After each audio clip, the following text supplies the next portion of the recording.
Hola mis amores, ¿cómo están? Bienvenidos y bienvenidas al Café con Betty Arana. ¿Cómo están mis amores? ¿Qué cuentan? ¿Qué cuentan mis amores este día hermoso? Contarles que tenemos un tema bien especial que vamos a analizar este día. Pero antes, mis amores lindos, quiero pedirles que por favor comenten, que le den like a este programa, que lo compartan. De esa manera ustedes me apoyan muchísimo. Y también que no se olviden activar la campanita de notificaciones para que YouTube les esté avisando a ustedes cada vez que subamos videos en el Café con Betty Arana, mis amores. ¿De qué vamos a hablar este día? Pues vamos a hablar de un tema bien importante, que es el procedimiento que se hace para poder reformar la Constitución. Y es que la misma Constitución lo desarrolla en un artículo que ya vamos a ver. Así que ese es el tema, digamos, central, un solo tema, amores. Y pues quiero que pongan atención, que agarren su cuadernito, su lapicito, y que también vayan y busquen la bebida de su preferencia. Aquí en el Café con Betty tomamos cafecito, pero si usted quiere tomarse un fresquito o alguna bebida fría o caliente, un té, corazón, puede hacerlo. Vaya, agarre la bebida de su preferencia y póngale mucho coco a lo que vamos a decir en este videíto, mis amores. Como ustedes saben, en el país tenemos una constitución que lleva más de 40 años con 3 meses. Esta constitución ha pasado por dos etapas bien importantes en el país. Una, la que es la de los acuerdos de paz, y dos, la que es el inicio y prácticamente la terminación de la formación de las estructuras pandilleriles en El Salvador, que han ocasionado muchísimo luto y muchísima inseguridad en el país. Dos aspectos bien importantes relacionados con la violencia han estado inmersos en lo que lleva de vigencia la Constitución salvadoreña. Pero ustedes dirán, ¿cómo es que nace la Constitución de 1983, en diciembre de 1983, y se plantea su vigencia? Pues miren, amores lindos, resulta que antes de elaborar esta Constitución hubo un golpe de Estado. Hubo un golpe de Estado en El Salvador.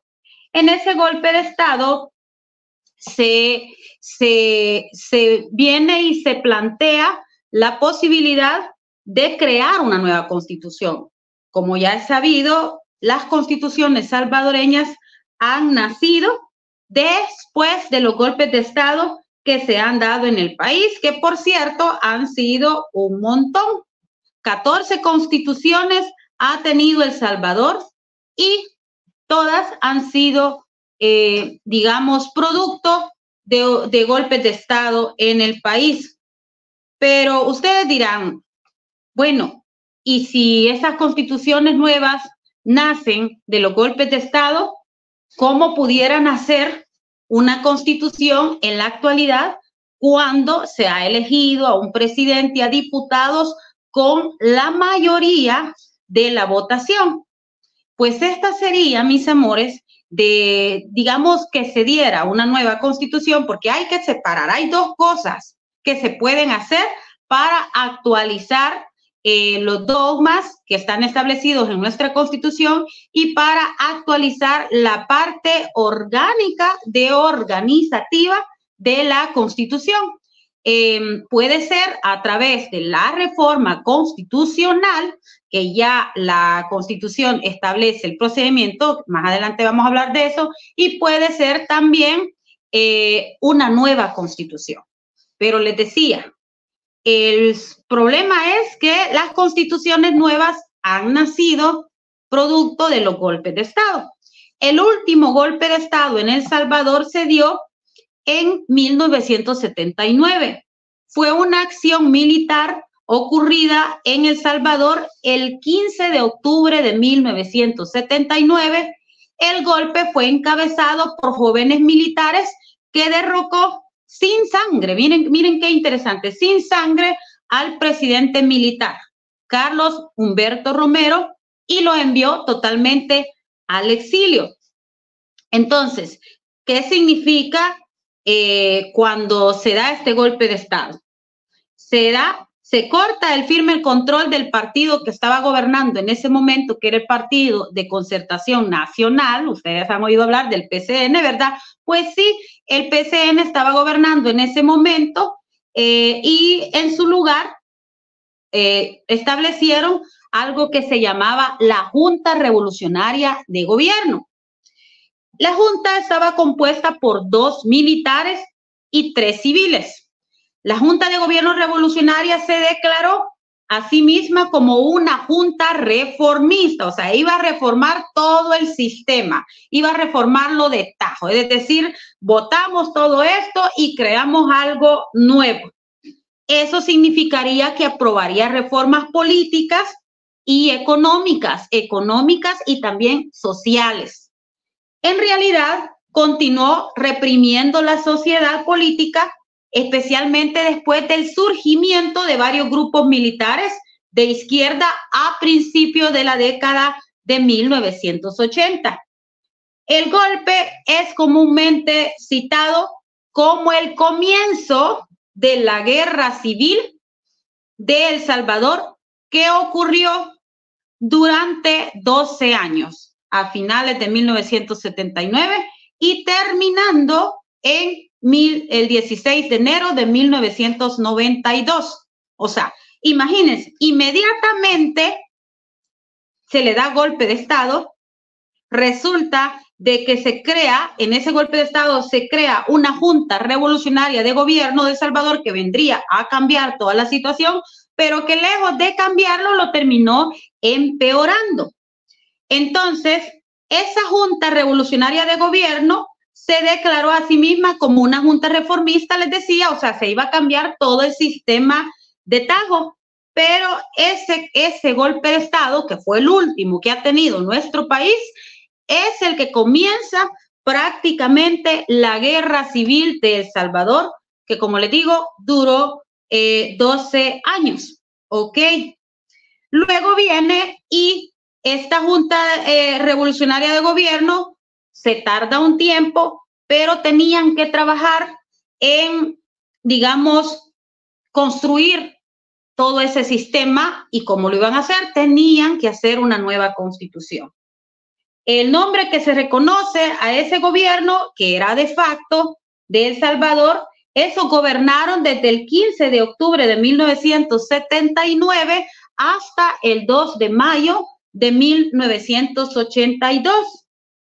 En 1982 es cuando se empieza a trabajar la nueva constitución y se trabaja digamos, un poder que le llamaban el poder constitucional, que es el que se encarga de redactar la nueva constitución de El Salvador, que vendría a entrar en vigencia en 1983. ¿Cuántos diputados habían en ese momento, señores? En esa famosa asamblea constituyente habían 60 diputados. Esa constitución que se habría creado ya en 1982 o que se estaba creando a través de una asamblea constituyente conformada por 60 diputados, estableció, digamos, los parámetros para que este librito que ustedes ven aquí, que está un poco sucio porque sí, lo leo muchísimo, se hiciera una realidad. Algunos podrán decir, mire, Betty, sinceramente estoy molesto porque uno de los que, digamos, presidió esa asamblea constituyente fue Roberto Dawinson. ¿Quién era Roberto Dawinson? Ustedes mejor que nadie conocen de que Roberto Dawinson fue el señor que se vio como el culpable, o se sigue viendo como el culpable del martirio a San Romero de las Américas. Entonces, él fue el que dirigió en ese momento la Asamblea Constituyente, era el presidente, para ser exacta, era el presidente de la Asamblea Constituyente de El Salvador, que estaban trabajando en la redacción de esa nueva constitución. Entonces, ¿qué principios trabajaron allí en esa constitución?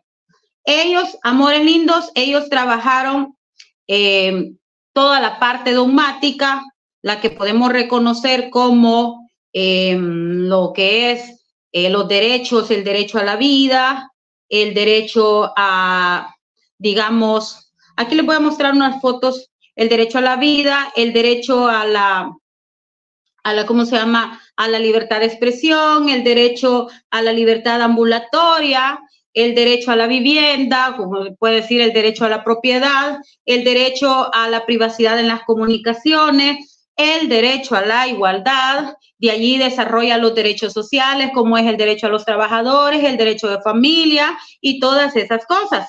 Entonces, cada vez que ellos se instalaban, tenían que tomar decisiones, ¿verdad? Decisiones y establecer algunos decretos. No crean que solo fue un decreto, fueron un montón de decretos los que se hicieron.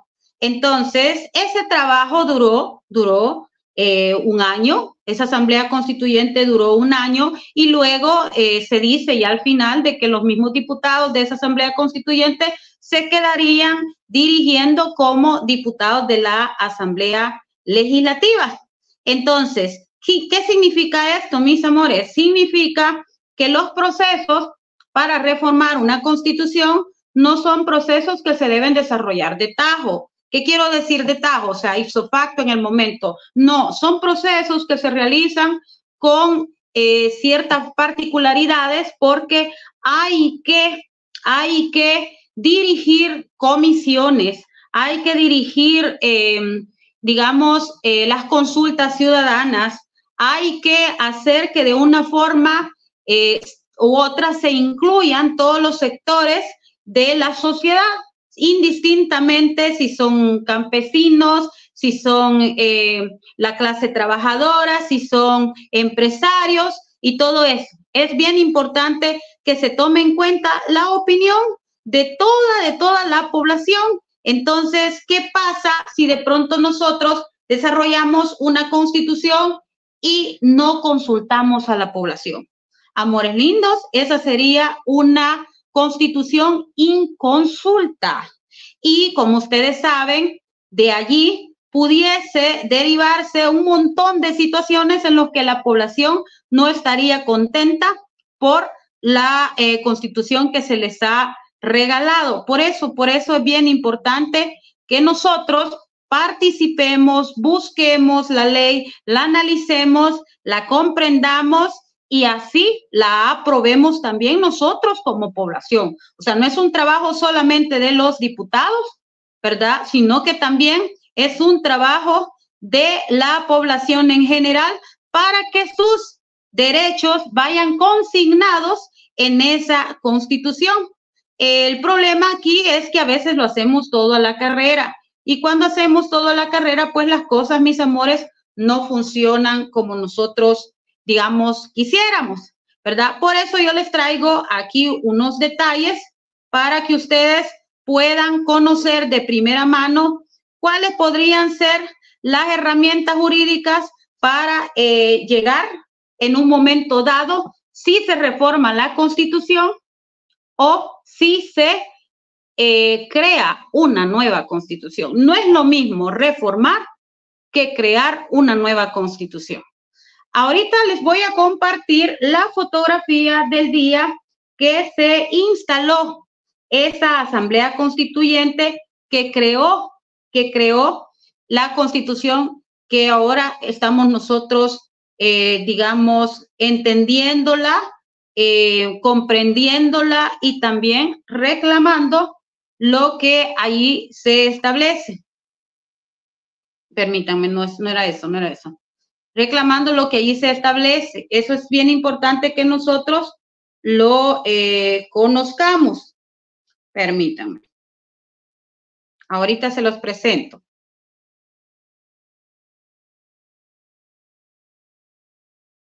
Ahorita, mis amores hermosos. Este día, en esta fotografía, se está plasmando, esta fotografía que les presento acá, se está plasmando la juramentación de miembros de la Asamblea Constituyente del 15 de diciembre de 1983, la fecha que entra en vigencia nuestra actual Constitución, que lleva en su seno parte de una guerra civil, como les decía, y una guerra de violencia social provocada por el descontrol, ¿verdad?, que hubo sobre los crecimientos enormes de las estructuras criminales llamadas pandillas.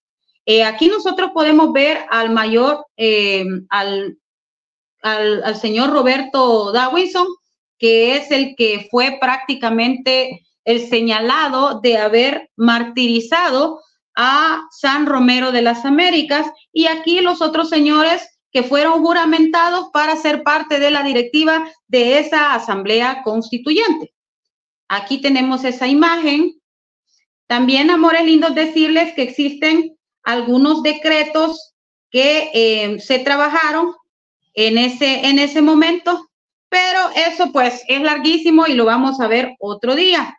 Pero sí les quiero decir que antes de trabajar en un análisis completo de todos los artículos que trae la Constitución, es importante revisar los antecedentes, mis amores.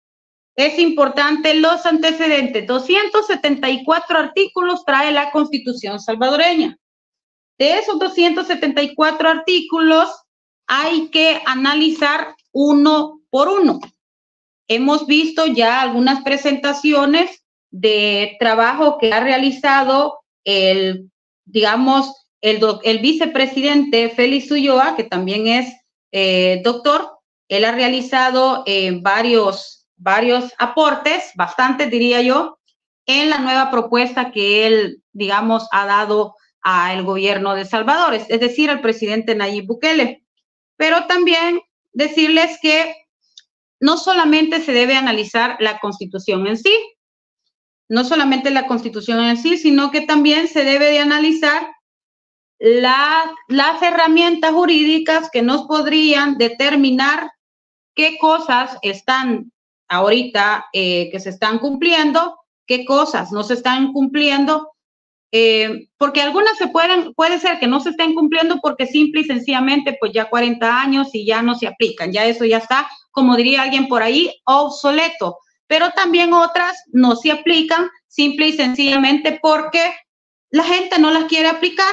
Y como existe aquello de que cuando hay una ley, a veces la gente aplica la ley solamente cuando les conviene, ¿verdad?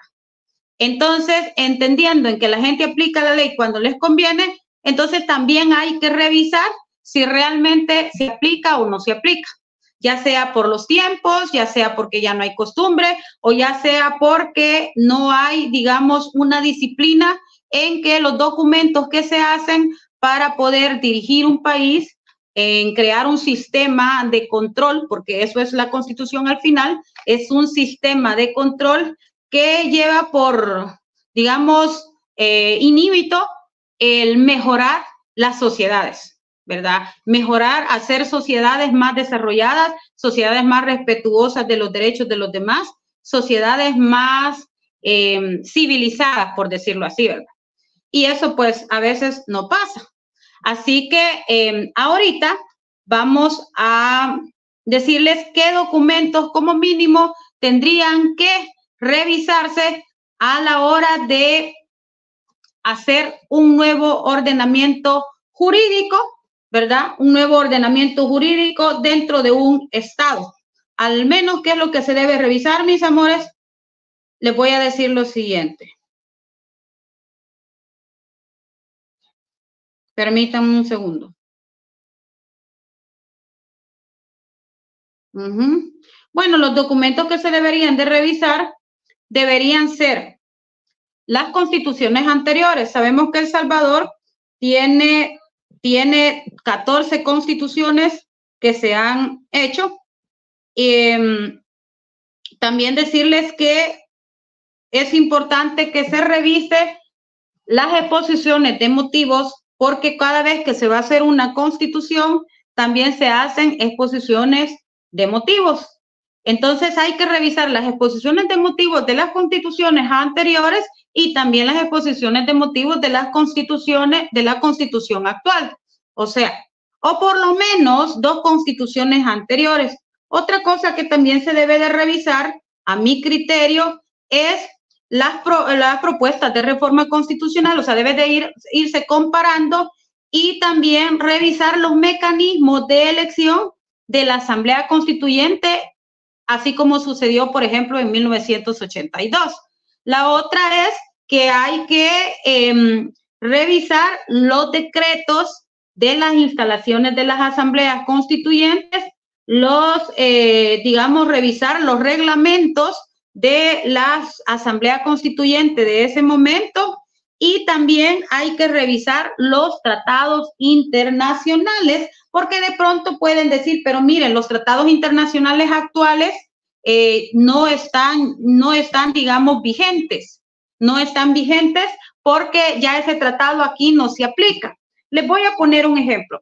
Hace unos meses, cuando hablábamos, había una interpretación sobre los derechos humanos, cómo se ven en El Salvador.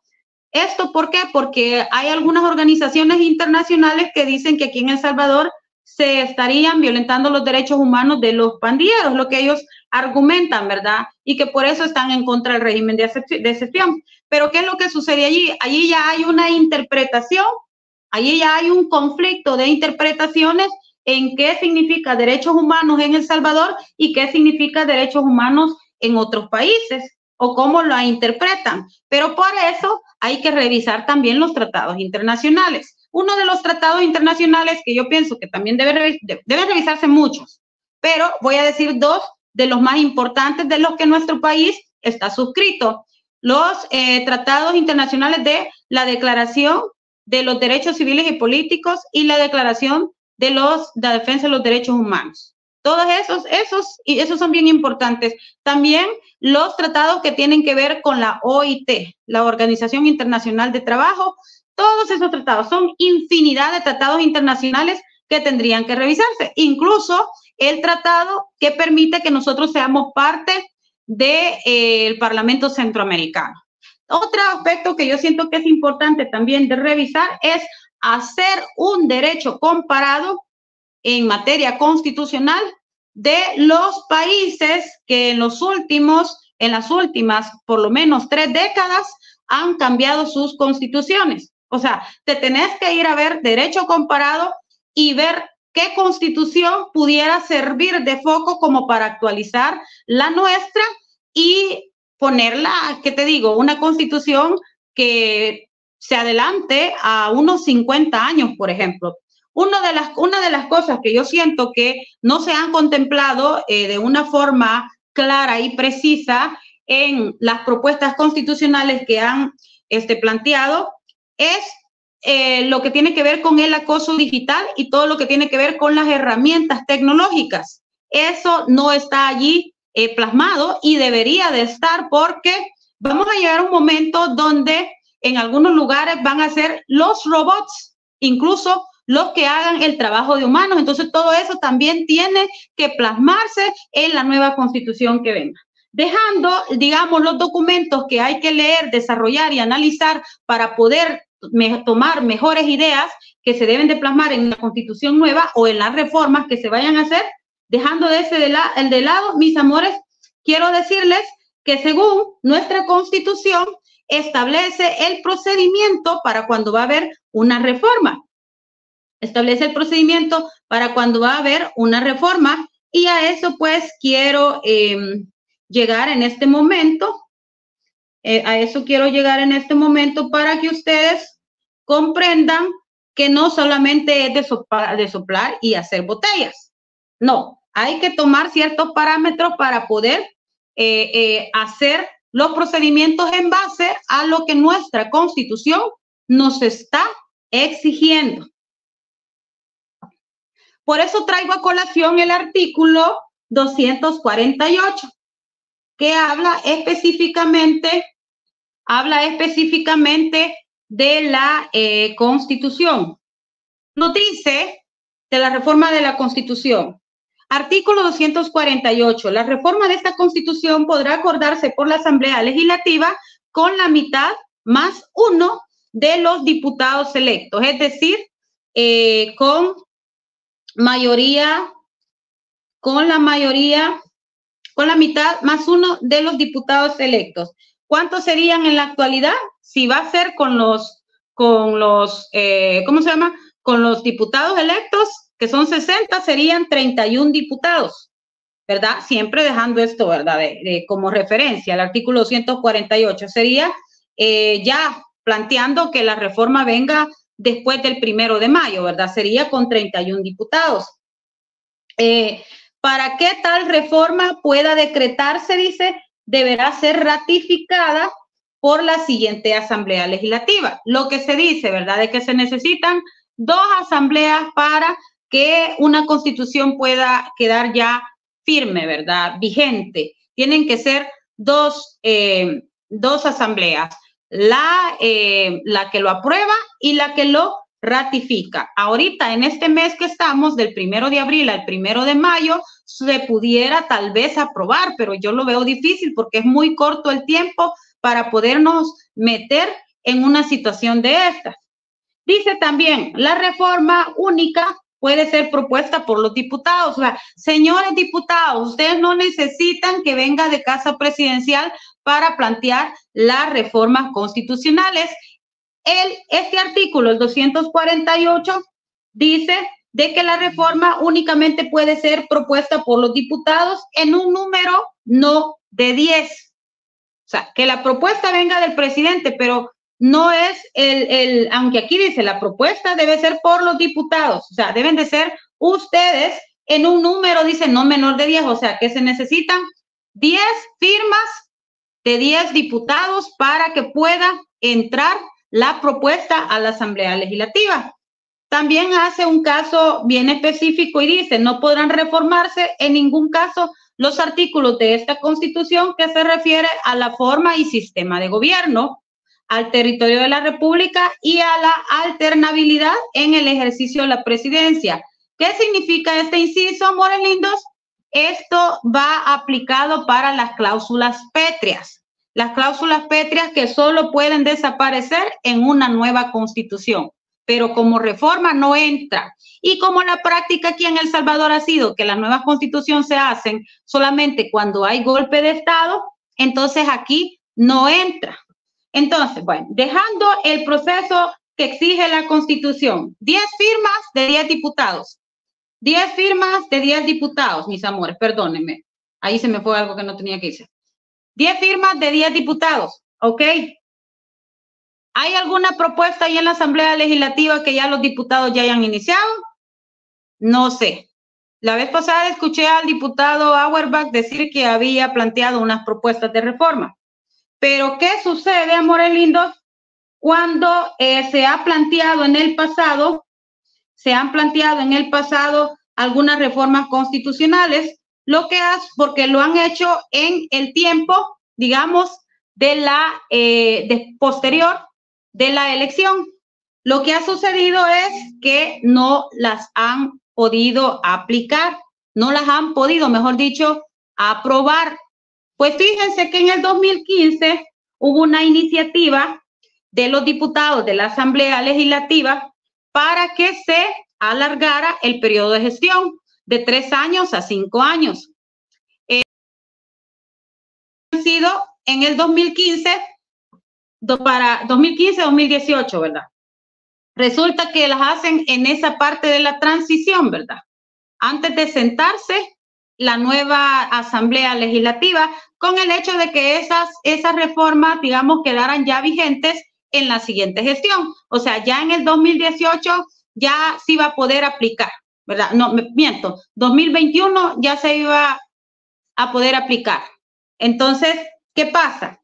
como esa propuesta la hicieron en el periodo de transición después de la elección, o sea, después de la elección, antes de sentarse el 1 de mayo del 2015, pues resulta que un ciudadano, que ustedes ya se han de acordar, un ciudadano se presentó a la Corte Suprema, a la Sala de lo Constitucional, se presentó solicitando que se quedara sin efecto esa resolución, o mejor dicho, ese decreto. Y decía lo siguiente: analizada la demanda presentada por el ciudadano Salvador Enrique Anaya Barraza, mediante la cual solicita que se declare la inconstitucionalidad por vicio de forma. ¿Por qué por vicio de forma? Porque esa reforma la estaban haciendo en un momento donde había una transición, o sea, una entrega de poder hacia otros diputados que venían a sentarse. Entonces a eso el licenciado Salvador Enrique Anaya dijo que había un vicio de forma. Entonces, y establecía el número del acuerdo, el acuerdo de reforma constitucional número 3, publicado en el Diario Oficial número 74, bla, bla, bla, por el que se modifica el texto, o sea, haciendo énfasis al tipo de reforma que se quería. Lo que se quería era cambiar el tiempo de gestión de los diputados de 3 a 5 años. Igual el de los alcaldes municipales, que también estaba de 3 años, pues ahora que fuera de 5 años. Que los alcaldes iban a gobernar 5 años y los diputados iban a gobernar 5 años. Pero como la reforma la hicieron en ese tiempo, pues sucede que al ciudadano le permitieron la demanda, le admitieron la demanda y resuelve en ese momento la Sala de lo Constitucional. Admite la demanda presentada por el ciudadano Salvador Enrique Anaya Barraza, mediante la cual solicita que se declare la inconstitucionalidad del acuerdo número 3 por la supuesta contravención del principio de legitimación popular de la reforma constitucional específicamente. Al lugar la medida cautelar, o sea, sí le pusieron una medida cautelar, mandan a que rinda informe a la Asamblea Legislativa dentro del plazo de 10 días hábiles, y dice que se confiese el traslado a la Fiscalía General de la República y mandan a notificar. Pero lo que yo me quiero detener es en esta parte donde dice al lugar la medida cautelar solicitada por el actor, por lo que se suspende el proceso de reforma constitucional tramitado por la Asamblea Legislativa, en el sentido que dicho órgano estatal queda temporalmente inhibido de ratificar el acuerdo número 3. O sea, allí se quedó.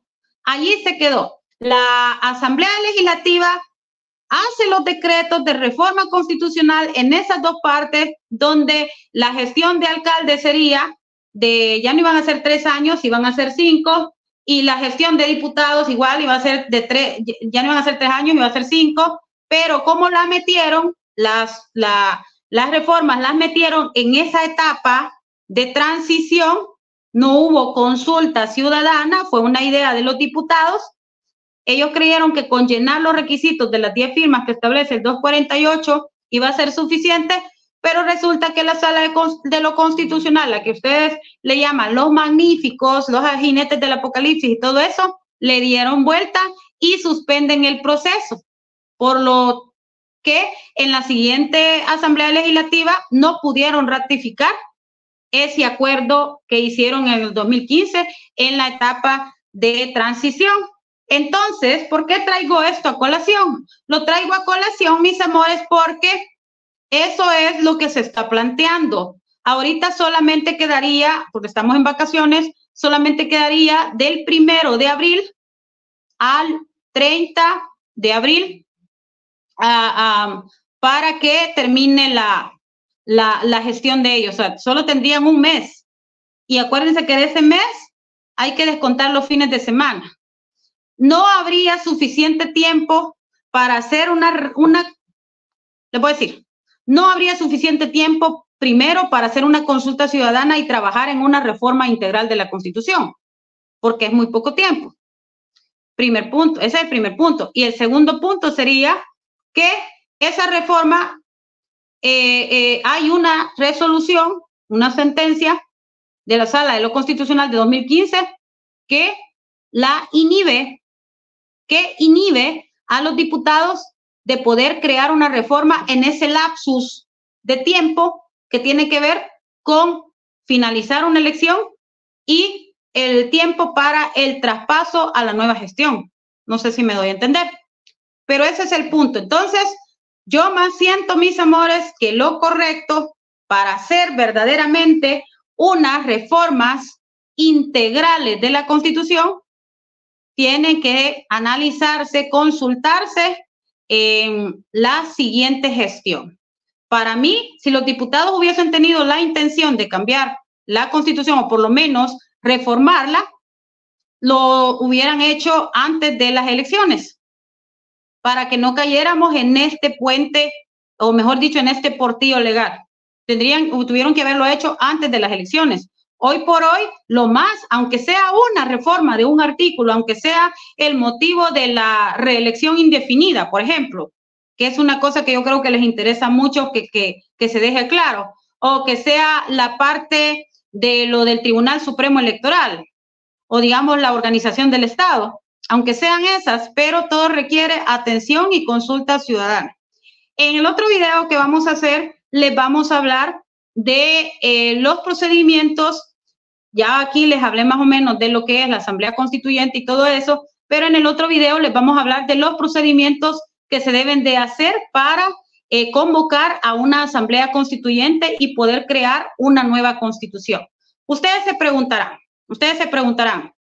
Betty, ¿se puede hacer una nueva Constitución aunque ahorita no vengamos de una guerra ni hayan parámetros para golpes de Estado? Yo les digo, sí se puede hacer una Constitución porque por primera vez tenemos una Asamblea que tiene todos los elementos suficientes para poder crear una nueva Constitución, pero sí sería una Constitución diferente porque no nacería de un golpe de Estado. Al contrario, nacería de, digamos, del seno del pueblo, con los diputados que tienen representándonos ahí. Pero eso lo vamos a ver en otro video. Mis amores, quiero darles las gracias por el apoyo que dan al canal. Quiero pedirles, por favor, comenten, denle like, compartan ese video para que podamos llegar a muchas más personas. Les pido estar pendientes del otro video porque vamos a hacer varios videos relacionados con el tema constitucional. Empápense de veras si quieren el país, si quieren El Salvador. Conozcamos la Constitución, conozcamos los procedimientos para que miren, nadie nos dé casaca, ¿verdad? Así que mis amores hermosos, cuídense mucho, por favor, y estén pendientes del siguiente video. Pórtense bien, se les quiere un montón. Bendiciones. Chao.